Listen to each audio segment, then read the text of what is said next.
Sejarah dunia mencatatkan bahwa setiap momen penting yang mengubah dunia menjadi lebih baik selalu melibatkan kepemimpinan yang efektif. Sebut saja para pemimpin yang dikenal oleh orang Kristen seperti Martin Luther yang tidak memilih berdiam diri ketika menyaksikan berbagai penyimpangan atas ajaran Alkitab, sehingga tanpa sengaja memicu gerakan reformasi. Berabad kemudian orang Kristen juga mengenal Martin Luther King Jr.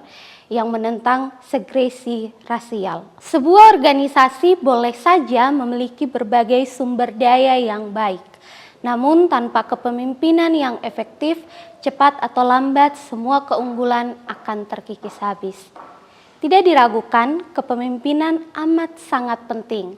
Namun perlu diingat bahwa pemimpin bukanlah barisan manusia sempurna yang kebal akan kejatuhan di dalam dosa. Sejarah juga berulang kali mencatat bahwa pemimpin yang tangguh sekalipun rentan mengalami kegagalan dan penyimpangan. Kenapa bisa demikian? Alasannya sederhana, karena mereka tidak menangani godaan-godaan yang menyerang posisi mereka. Pada awalnya, mereka yang mengendalikan kekuasaan, lalu di kemudian waktu kekuasaan yang mengendalikan mereka. Para pemimpin yang menduduki posisi kepemimpinan rentan diserang kesombongan, popularitas, kenikmatan, dan lain sebagainya. Tidak terhitung berapa banyak pemimpin yang telah menyembah hal-hal tersebut sebagai berhala dalam hati mereka.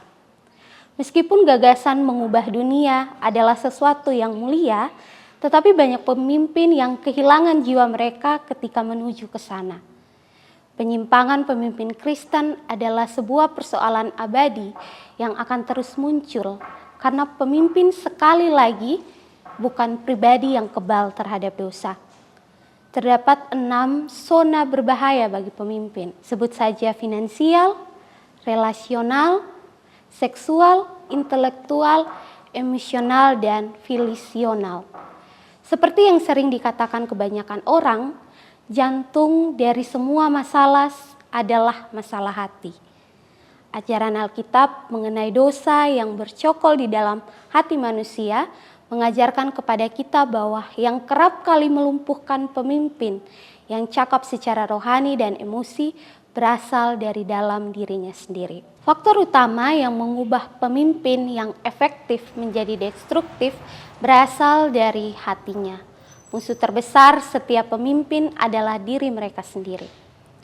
Untuk memahami ini, kita perlu menyadari 3 hal mengenai natur manusia. Yang pertama, kita diciptakan menurut gambar Allah, tetapi gambar itu telah tercemar dengan dosa. Kedua, tidak seperti Allah, pencipta yang hikmat dan kuasanya tak terbatas, kita adalah ciptaan yang terbatas dan suka bertindak seperti Allah. Terakhir, kita adalah manusia yang tercemar luar dan dalam. Inilah kebenaran yang diratapi oleh Nabi Yeremia. Akar dari kejatuhan para pemimpin adalah kelalaian atau keraguan terhadap Injil. Lalu, apakah Injil itu?